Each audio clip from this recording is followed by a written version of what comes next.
I'm Daniel Ellis, and your Skyline Scoop starts right now.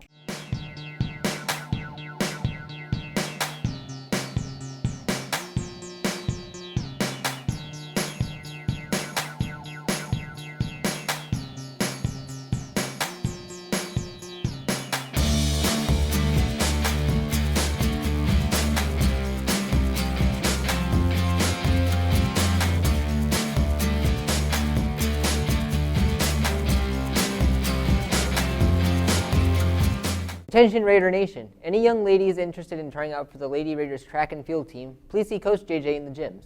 Practice will begin after school November 3rd. You must have a current physical and online forms completed before you can participate. There will be a National Honor Society meeting on Thursday, October 17th at 8:30 a.m. in the auditorium. Don't forget to pay your $20 dues by the end of the month. Last week, Skyline hosted a blood drive. Let's take a look.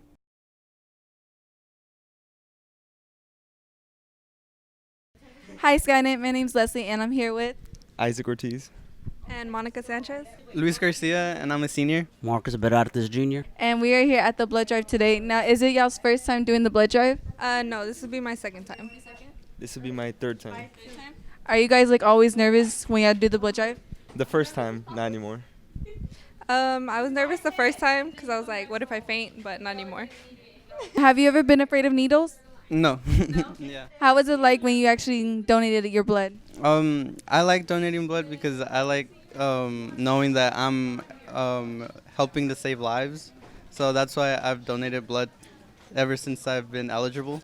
Hi Skynet, I am back with. Isaac Ortiz. How did it go? How did the whole donating blood go? I overthought it, like always. It didn't hurt as much as I thought it would. So. And what do you teach here?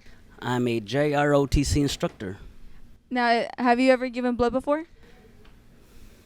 In the 22 years that I served in the United States Army, I think I gave blood 22 times. 22. Are you ever nervous? No. No. Now for a news segment, Behind the Camera with Shakira.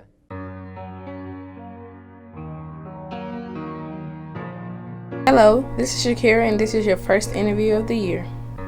What's your name and your position at Skyline? Hi Shakira, my name is Mrs. Broomhall and I am the media specialist, or one of them, here at Skyline. How many years have you been a librarian? This is my very first year, and before this I taught 8th grade for 7 years. Do you like the change in your position? I do. I feel like I'm able to reach more students as far as literature, and in the position as a librarian I also get to collaborate with classes like in any subject, which is really fun for me as well. What inspires you to read books?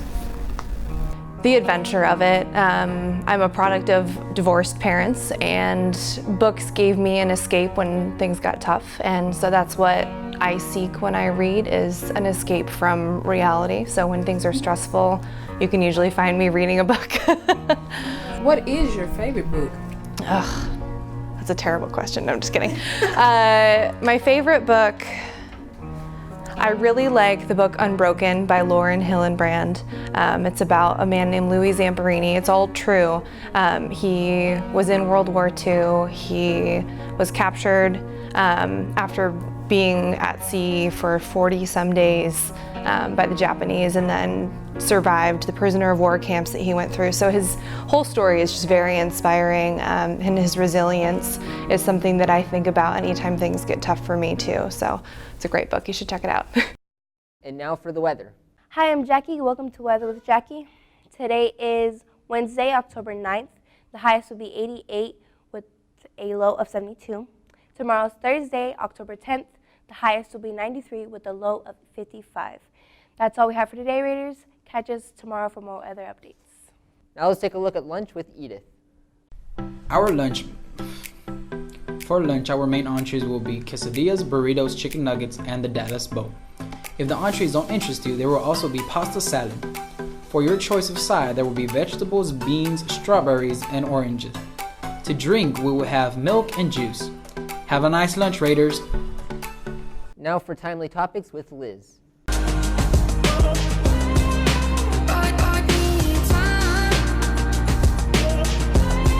I'm Elizabeth from Skynet, and I'm with Xavier.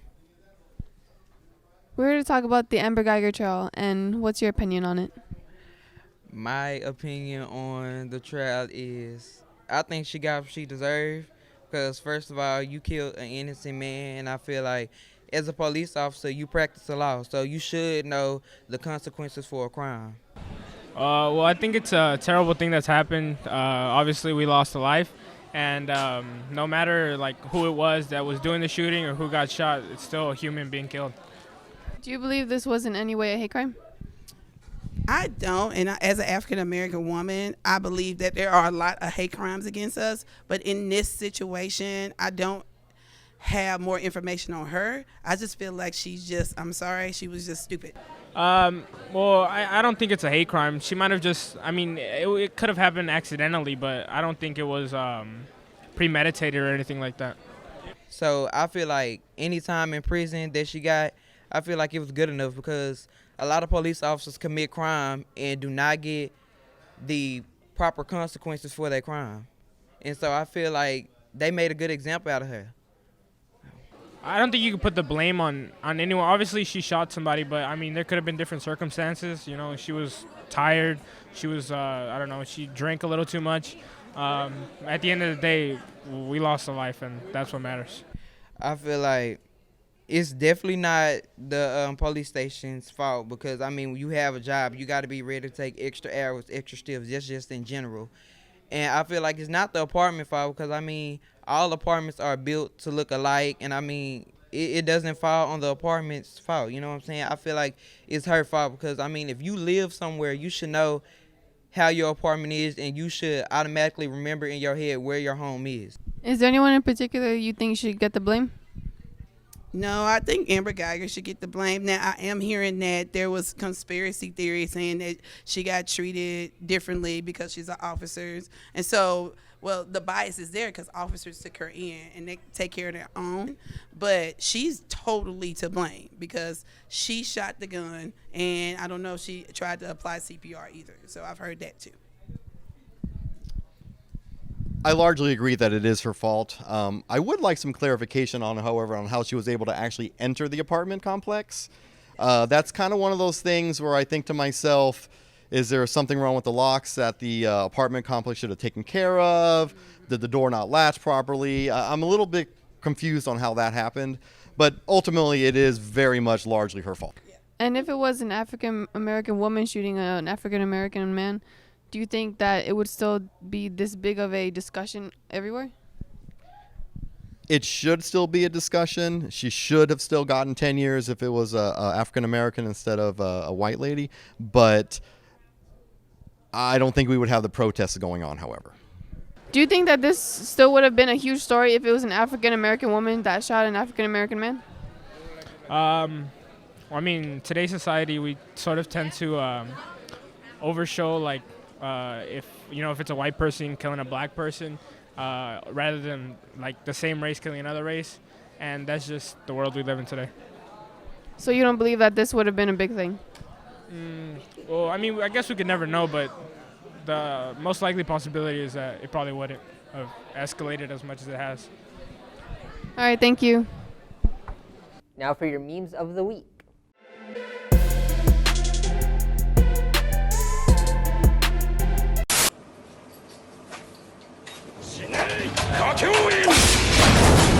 I have horrible news. What's going on? What's wrong? I don't know how to tell you. Okay, just calm down and tell me. Okay, you might want to sit for this. Okay. Someone stole all our chairs! Now for your ACE lesson.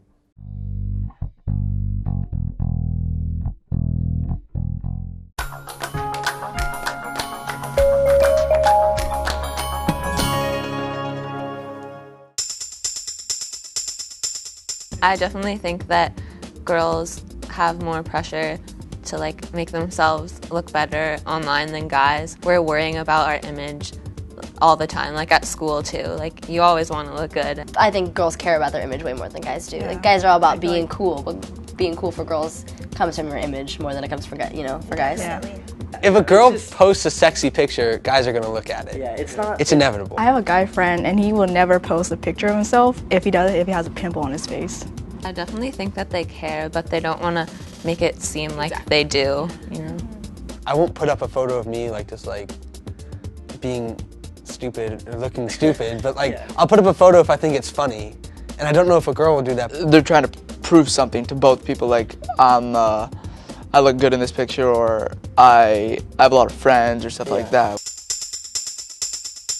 No matter if you're a girl or a guy, you're gonna get judged and you're gonna judge other people. I feel like you think that people will judge you more than they actually will. I think online is an easy way for people to judge other people because you have the safety net of being in front of a screen, you're not face to face. I would think like teens could probably judge other people, maybe even behind their back most of the time, I would say. But usually when you're posting something online, you'll say something probably like nice, but you might not even mean it. Also, I think judging happens more with women. Like as a guy, I can personally say I don't really like go on a woman's profile and say, oh, they're duck facing, ew. Like that's not what I personally do. I think it's like you get the shirtless guy photos where it's like the mirror pics where it's like you know what, and then you have all the girls, oh my god, like whatever, and he's like in the towel with the shirt off and he's in the mirror like selfie, and it's like, then you get the comments about like what he's doing and what he looks like and why he's doing, then you get the back and forth of like, oh my god, dear, you know, whatever it is. It's like I think those are the ones that get the most from girls. I like that getting attention because sometimes in the description it's like, oh my god, I'm ugly. It's like I feel like you're trying to get fishing for compliments. Yes. Here's an example.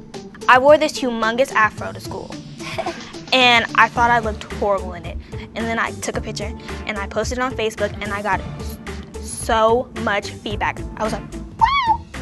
Oh my gosh, I was like, I think I look horrible in this picture, but thank you so much. They're like, oh my gosh, you look great with that hair. I was like, really? I was like, thank you. Like, so it boosted my confidence. Like, maybe I should start rocking my afro more often. There's absolutely a double standard in every aspect of life, I think, with boys and girls, but online, absolutely. Guys wouldn't say certain things if girls didn't say them first, because like a girl saying it kind of like opens the door, like, okay, well this is out there, so now I can start talking about it. But like my personal feeling, if girls weren't so mean to each other, guys wouldn't be mean to girls as much. Some guys try to play the macho guy role, you know, without necessarily like posting pictures of themselves, like flexing their muscles or something, but at the same time, like trying to act really cool. It's much more subtle, but it's still there. I wish everyone could not really care so much about what everyone else is doing. Like, why does it matter? You know, like, be who you want to be.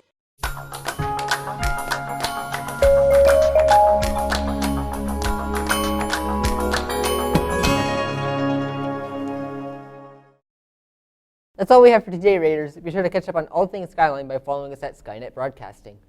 And to make sure you never miss an episode, text SKYN to 81010. I'm Daniel Ellis, and with everybody here at Skynet Broadcasting, we'll catch you next time. It's such a nice day to be on the main stage, all class skipping and violence, and ordinarily it's scary, baby. I don't feel so very